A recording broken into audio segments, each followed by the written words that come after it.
बबुआ रे ई देश विदेश काहे बनल, काहे बनहाइल बांध सरहद के। दुनिया के ऊपर एक एगो छत आसमान आ एक एगो जमीन धरती के कैलस टुकड़ा टुकड़ा। झगड़ा के गाछ के लगावल, के बनावल नफरत के किला। का दो धरती माई है माइयो टुकी टुकी, का दो धरती माई है माइयो टुकी टुकी। लड़े वाला दोनों देशभक्त, देशभक्ति माने भाई के खून, बहन के सील हरण, माई के कोख लूटल, भौजी के मांग धुअल। हाय रे हाय खून के धारा, मानवता के राग धके रोए के नामे देशभक्ति हकार है बबुआ। मानवता के राग धके रोए के नामे देशभक्ति हकार है बबुआ।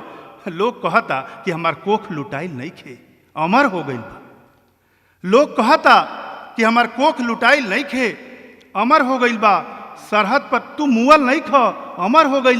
सरहद पर लड़े वाला मरबे न करे, मरियो के अमर हो जाला। अमरे होके खातिर सरहद बनावल गई बा काहे हमार बाबू।